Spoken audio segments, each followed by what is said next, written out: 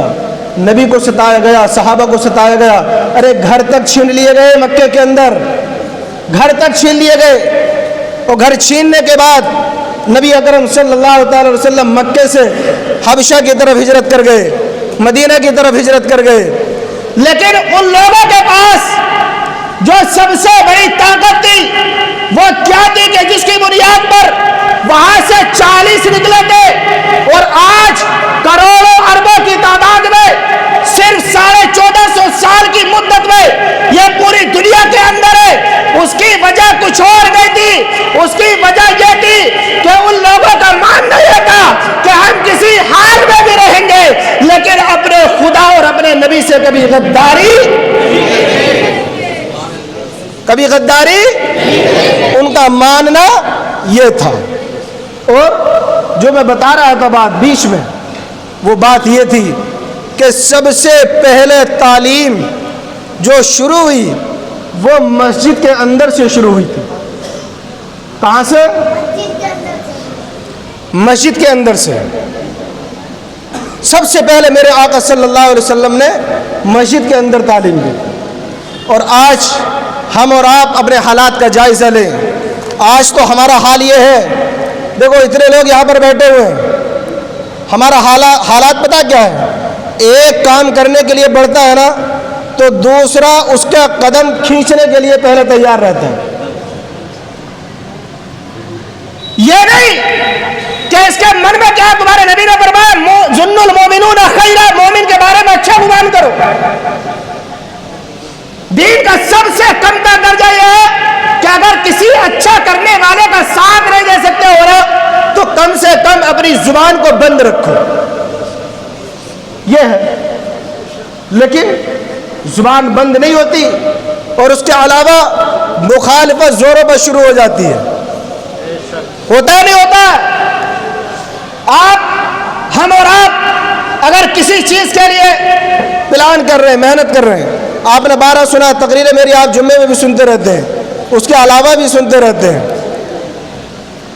میں نے کتنی بار آپ سے کہا ہے کہ آنے والے وقت میں انشاءاللہ العزیز اپنے نہال بہار کے اندر ہم اسکول، میڈیکل اور اس کے ساتھ ساتھ غریبوں کی مدد اور اس کے ساتھ ساتھ لڑکی اور لڑکیوں کے دینی تعلیم اور UPSC کمپٹیشن ایگزام اور لائبریری، جس میں ہمارے نہال بہار، ہم پوری دلی کو کہتے ہی نہیں، ہماری اتنی چادر نہیں ہے کہ ہم اس میں ہاتھ پھیلائیں، لیکن کم سے کم جتنی ہماری وسعت ہے ہم اتنا تو کام کر سکتے ہیں۔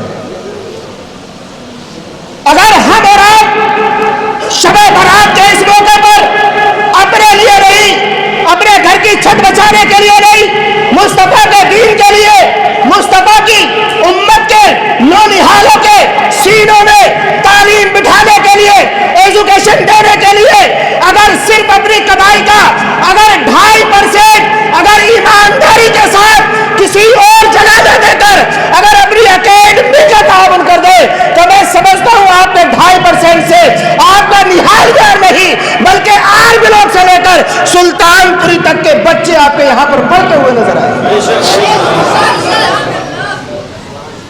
یہ نہیں صرف 2.5%، لیکن آج ہم اور آپ دیکھو اس کے برابر کے ذمہ دار تو ہم بھی ہیں نا، ہم ہیں نہیں ہیں؟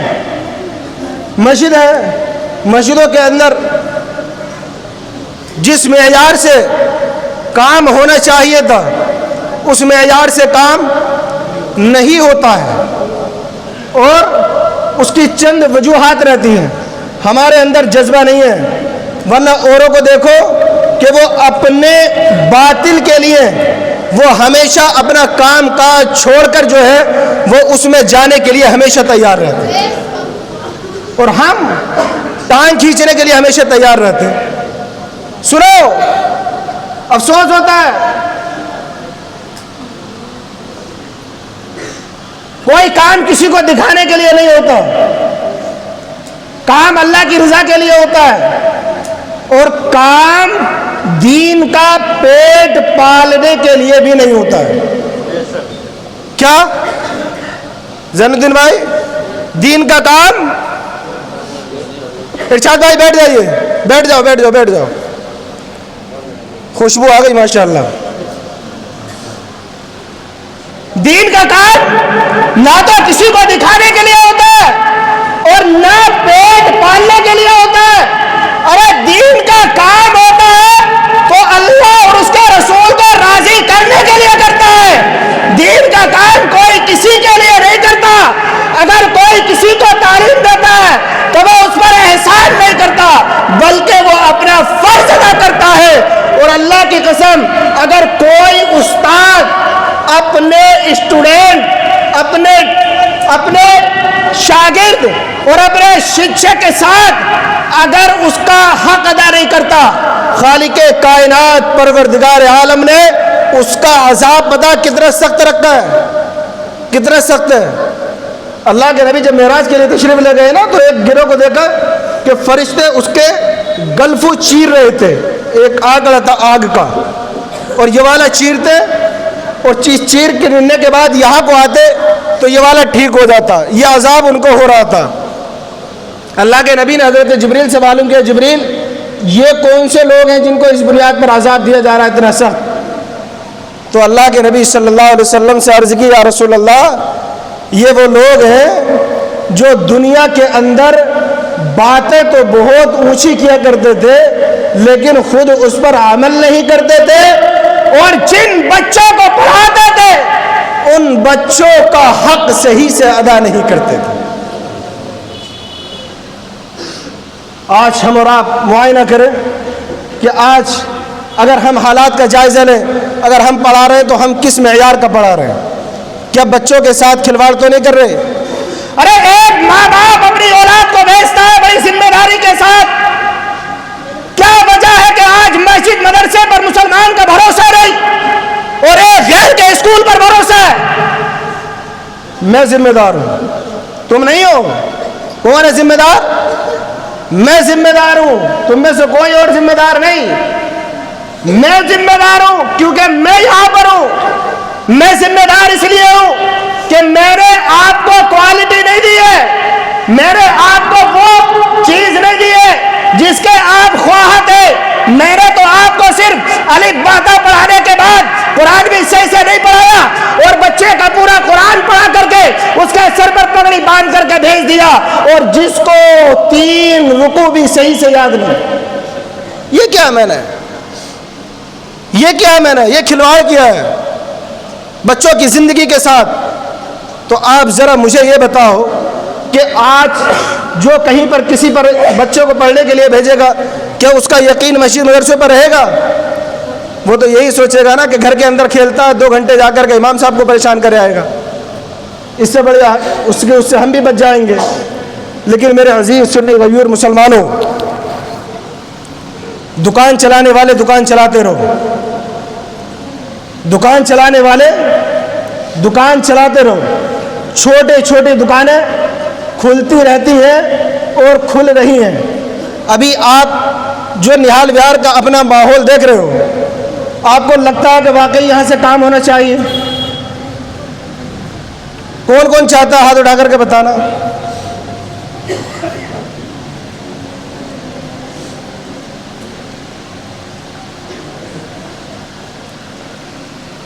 کیا کبھی اسلام کے اندر کہیں یہ ہے کہ آپ اپنے بچوں کو انگلش نہیں پڑھا سکتے؟ پوری قرآن اور حدیث پوری ہسٹری چھان کر کے دکھا دو, سارے مولاناؤں کو دیکھ اپنے فون کر کے پوچھ لینا کہیں پر اگر منع لکھا ہو تو. کہیں پر مجھے یہ دکھاؤ کہ میرے درگاہ اعلیٰ حضرت منظر اسلام جو اعلیٰ حضرت کا قائم کردہ مدرسہ ہے, میں نے تو اعلیٰ حضرت کی اس مسجد میں بیٹھ کر کے انگلش کی تعلیم حاصل کی, درگاہ اعلیٰ حضرت کے سامنے جو رضا مسجد ہے.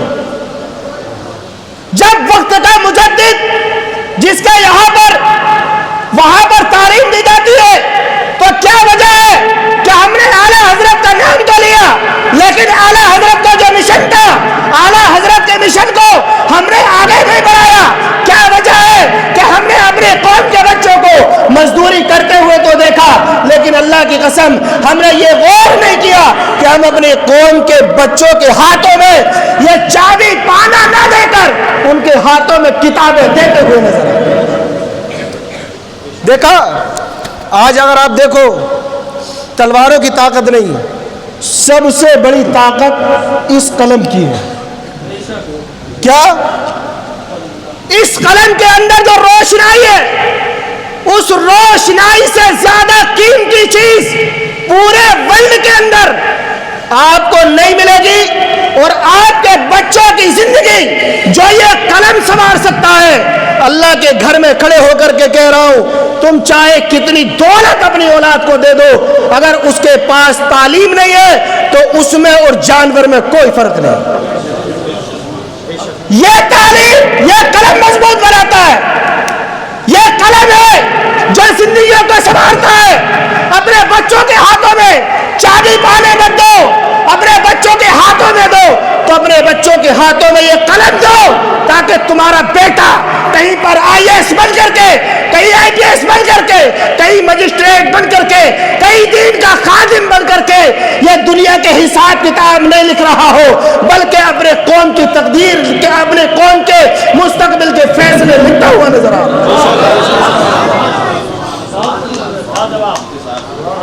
یہ نہ ہو پیسہ تو ہر کوئی کماتا ہے، ارے جانور نہیں کماتا پیسہ، اللہ اسے بھی رزق دیتا ہے۔ کون سا جانور بھوکا مرتا ہے مجھے بتاؤ تو صحیح۔ دولت پیسے کے لیے، کس کے لیے کماتے ہو دولت؟ اسی لیے نا کہ کھانا اچھا ملے گا۔ انسان کو چھوڑ کر 18,000 اللہ نے مخلوقات پیدا کی ہے، لیکن 18,000 میں سے صرف انسان کماتا ہے، کوئی اور مخلوق نہیں کماتی۔ لیکن اگر سمندر کے اندر ہے تو میرا رب وہاں بھی رزق دے رہا ہے، زمین کے اندر ہے وہاں بھی رزق دے رہا ہے۔ میرے رب اگر کوئی کیڑا مکوڑا ہے اسے بھی روزی دیتا ہے، آسمان پر اڑنے والے یہ چرند پرند کو بھی روزی دے رہا ہے۔ تو اے انسان ذرا تو یہ بتا، جس دولت کے چکر میں آ کر کے تو نے اپنا سب کچھ چھوڑ دیا، اس دولت کی تو اتنی اوقات ہے کہ اس دولت کا کوئی وجود ہی نہیں ہے۔ ہمیں کیا کرنا چاہیے؟ اپنے بچوں کے ہاتھوں میں کیا دینا چاہیے؟ زور سے بولو، کیا دینا چاہیے؟ قلم۔ قلم ہے تو آپ کی پاور ہے۔ آپ کیا سمجھتے ہو یہ دور فوجوں کا ہے؟ آپ کیا سمجھتے ہو یہ دور جو ہے بمباری کا ہے؟ ویسے جیت جائیں گے؟ نہیں، یہ دور صرف اور صرف قلم کا ہے، مائنڈ کا ہے۔ جس کے پاس جتنی ایجوکیشن ہے، شکشا ہے، آج ہم ٹیکنالوجی کا استعمال کرتے ہیں، یہ ٹیکنالوجی کے بغیر علم کے آ گئی؟